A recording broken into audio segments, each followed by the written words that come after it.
Alrighty, guys, we got a good one for you today. It is the French going up against the Mongols. Now, we already know what it's about. The Mongols are S tier when it comes to defensive pressure. So, very standard move here. My guy or my opponent is going to move his town center close to his wood line and also his gold.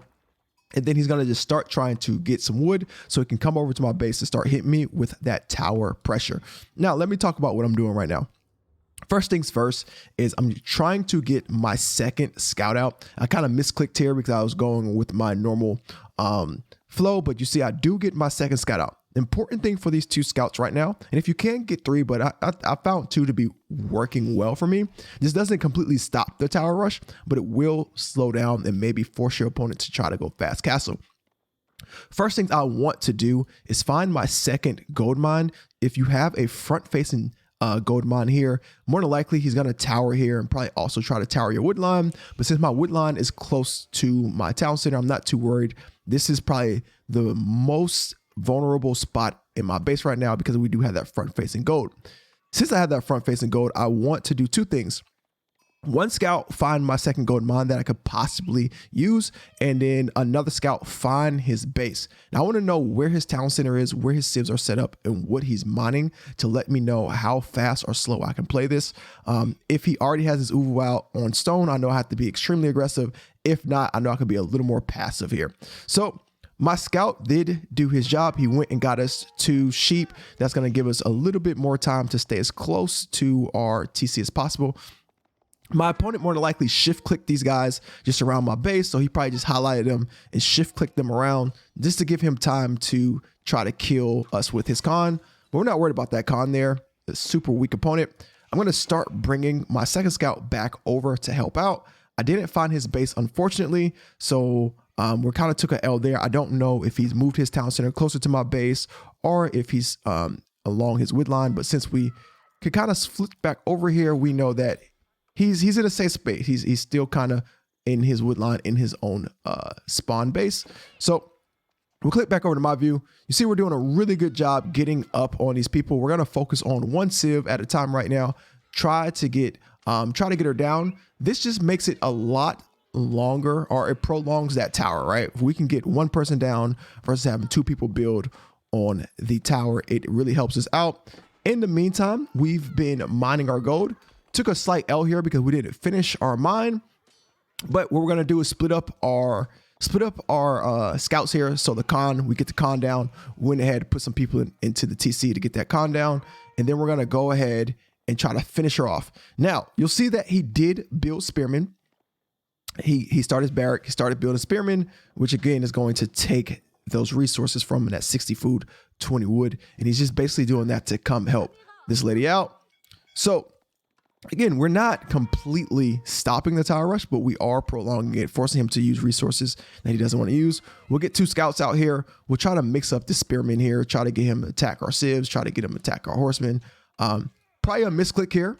We were about 8 HP away from killing this lady, but we kind of just lost our scout. We lost our civs, but we're good to go here. Still no tower 3 minutes into the game, and our economy is looking pretty on par. 300 food right now and about 190 gold. We need a couple more so we get our age up right there. And we're still kind of denying her this tower, even if it costs us our civs. We're still denying that tower. I don't think he has enough resources to come over and really send any more civs over to kind of force the issue here. He still has no Uvu down, so we don't have to worry about any arrow slots. So we're good to go. We're really confusing him, forcing him to spin on things he doesn't want to spin on. We'll get the spearmen down here while we start building our school of cavalry. And he still has no tower down just because of that good old scout denial. Now we're going to send another scout, try to get this one down here, get her away as we try to age up here. We see that his economy is struggling right now. 250 wood, 100 gold. He still hasn't started mining gold, and about 170 food. Now, I'm not saying this is going to work against pro players. I'm not a pro player by no means, but this is just what I've found to help me out in some of that lower elo to stop some of those just just impossible to stop tower rushes from the Mongols, especially when you just don't do anything to them. Scouts have been extremely helpful for me. My economy is doing pretty good. We have 9 on food right now, 2 on wood, and then the rest are building. Not our normal start, but we do still get that School of Cavalry down around that 4-minute mark, even with him trying to tower our base. We'll just move our guys a little bit closer here as he burns down our mining camp, which we don't need because we'll end up going archers. So I want to fast forward a little bit.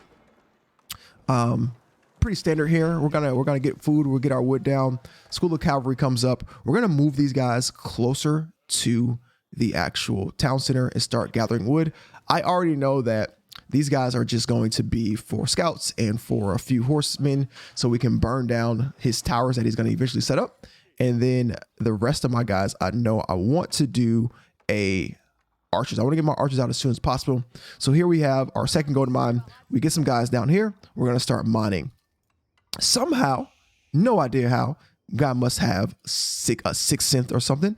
He brings his guys all the way around to the back side of my base as if he knew that's where I was going. Kills all my guys, puts the tower down. Well, it doesn't get them.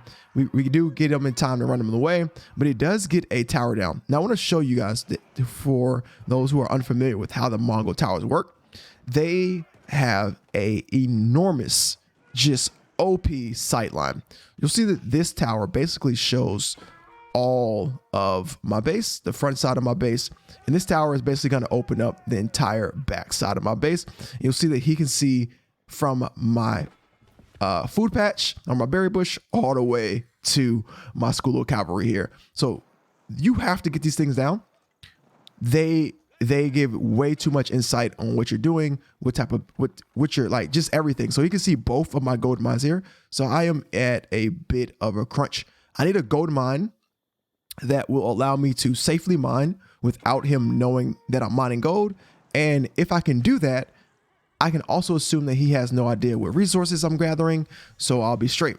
So what you're gonna see me do here is take my civs and move them to outside of his line of sight, back around these trees to this gold patch that I found with just a roaming civ, okay? So at this point, we switch back over to his site. He has no idea that all this good gold is being gathered right here. So we switch back over to mine. You can see that we're right here thriving on about 8,000 gold, okay? So knowing where that Mongol site is really important. You'll see that it is extremely wide. He can see this gold patch, and also this gold patch. Now, I didn't want to use this one down here just because I didn't want to risk it, because he can also see this one as well. So with 2 towers, he sees 4 of my gold patches, okay?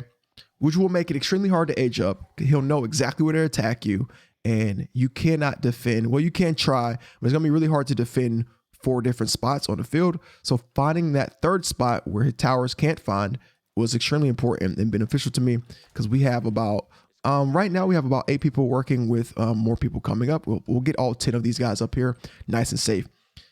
Now, unless he roams up here, I think we'll be safe here, okay? So we start getting out those good old archers. We're going to push out those archers because archers are going to give us the ability that we need to come down here, kill all of his spearmen that he has hiding in here, and all of his scouts. Let's fast forward a little bit more. We're going to go ahead and start really getting our economy going. And I'll tell you the reason why. It took him a while to age up, but he's also no longer attacking me. So I'm going to assume that he is starting to build his eco as well.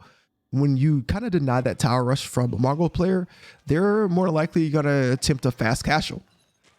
Fast castle means you don't really have to worry about that pressure anymore. Now, if you find somebody who's really good at doing both, send them my way. I would love to watch their video. So we're going to go ahead, start really hitting that economy, getting our people on food. Right now, we have about 8 on food, 16 on wood, and 12 on gold. Now we have 12 on gold because we are going to try to age up as soon as possible, but we're also going to try to get a good trade route going extremely soon. You see that we do have our market here. We're going to try to get that trade market going up here so we can start just trading some of our gold for food resources. We're also going to try to attempt to get this tower down so he can't see our base. You see that he really wants that tower to stay up. He sends his scouts over. We take those out, and we're going to also try to attempt to take this out as well. just so we can take some of his side away.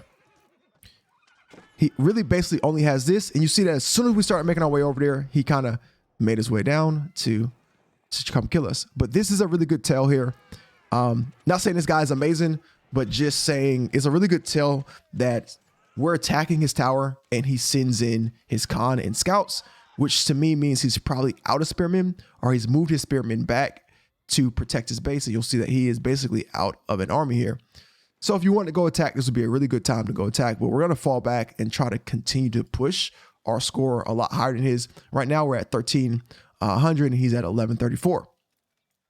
Let's look at our base one more time here. So we already have our farm down. Don't even have any upgrades yet. We still have no blacksmith yet. We're not really worried too much about a blacksmith at this point because we know he has no army. Whenever someone sends their scout in and a Khan, we're pretty good. So we're going to go ahead, drop down 2 barracks here and start building that military economy, our infrastructure, and we're going to go ahead, get that good old food popping. Now, our food close to our TC, close to our TC. We don't want to slip up and start giving people up. We see that that player score is just quickly getting out of hand here. 15 on food, 15 on wood, 3 on gold right now. I don't know what's going on with my gold. Oh yeah, we are aging up with our gold. Okay, so we take everybody off, age up really quick on gold. Now the reason for this age up is because we want to go ahead and get those seized weapons. We're gonna go back here, finish off this site for him. We have those wolves just trying to demolish everything that we have going with our market, but that's okay. We'll take care of that in a little bit. So he also hits age 3 as expected, but there's a quick tell for this. If you're going up against somebody, quick aggression, spending resources, goes to age 1 after you, and then goes to age 3, or goes to age 2 after you, and then goes to age 3 with you. Either they have an incredible economy, or they are not building an army. In our case, we can see that his army is fairly light here. We have 2 lancers, 4 spearmen, and a couple of archers. More than likely no upgrades on his guys because he spent all of his money trying to age up. So you'll see that we just have a way better eco here. Player scores around 3,000. Income per minute, we're just destroying him on all fronts besides stone. We're bringing in about 1,000 gold per minute. Insane right now. Our economy is doing extremely well. So we send our guy up just to check out, just to kind of get a check out on his military. You'll see that he's coming in right now, but we're not too worried. We have our pikemen coming down. He does kill our prelate. We were trying to get just trying to get some gold per minute here. We're gonna start building out those barracks, build out those spearmen. Luckily for us, we always show our hand one way. So we showed our archers and then we build barracks right after that, just to give us the ability to go ahead and build a secondary army. So we now have crossbows coming and spearmen, which are going to demolish his horses and also demolish anything that he has coming. We'll go ahead, we'll get some TCs. We'll go ahead and get some outposts here to protect our farms. And he probably could have did a really good run through my base here, but he doesn't really know what I have in here. So he's going to kind of fall back. Right now, we're just going to continue to pressure him. Even though we're absolutely going to lose this battle, we'll continue just to pressure him so he stays out of our base, so we don't have to garrison any of our guys as we continue to pump out spearmen. Right now, we have 19 people kind of just to protect. So we're pumping out those crossbows and we're pumping out spearmen just to fight against this army here. We're going to fast forward a little bit. And now, after I see his army, for sure, want to go ahead and start getting that good siege out. We have about a couple archers, couple spearmen, a bunch of lancers here. You see that he does try to get that outpost down. He now has he does have gold now. I'm sorry, he does have stone now. So that outpost scares me just slightly for the arrow slits, but you see that he does have his uwu down here.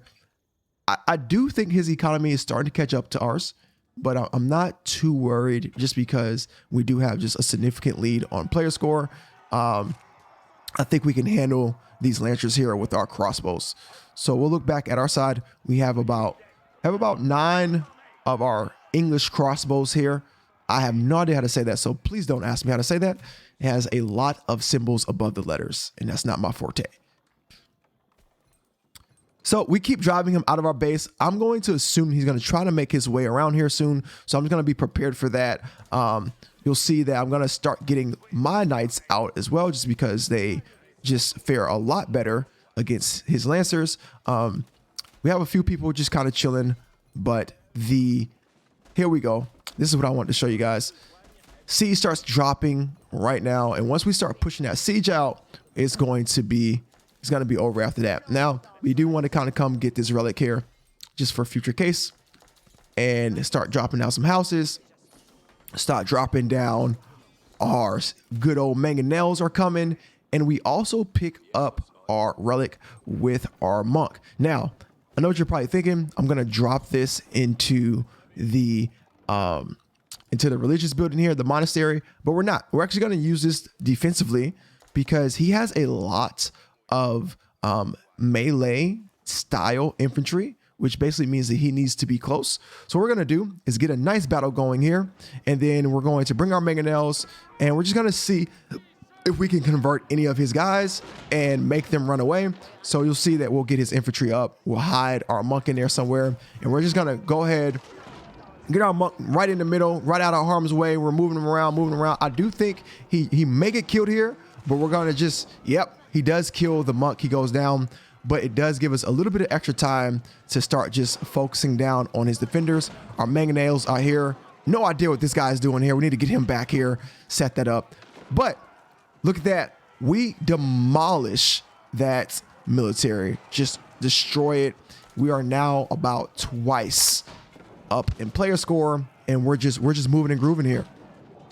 We are just moving and grooving here. So at this point, I'm just assuming that is basically over. We'll destroy some of these towers, and we'll fast forward here because I'm pretty sure it's over. Once you have about 4 mangonels in about 24 minutes and the guy's army's gone, I think you can assume that the victory is yours. So we start moving our way to his base, let our guys heal up a little bit, hide inside of this nice little forest here.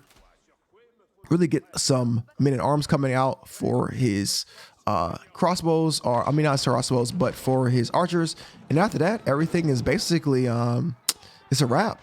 We're gonna go ahead, chase down his civs here, do a nice little run through, focus on, really we're trying to kill his army first and foremost. So we'll get these guys back, kill this out because he's going straight for the mangonels. Let's get these guys down as fast as possible. And after that, I can assume the game is a GG, fellas. GG's to my man here, who really helped me understand how to at least slow down the Mongols, at least slow them down. GG's, man. I hope you guys have enjoyed this video. Again, I'm not a pro player, but I am really enjoying Age of Empires 4. If you have liked the commentary here, please hit that like and subscribe button. It's been your boy, DJ the Chef. It's been love as always love. We're out of here. Peace.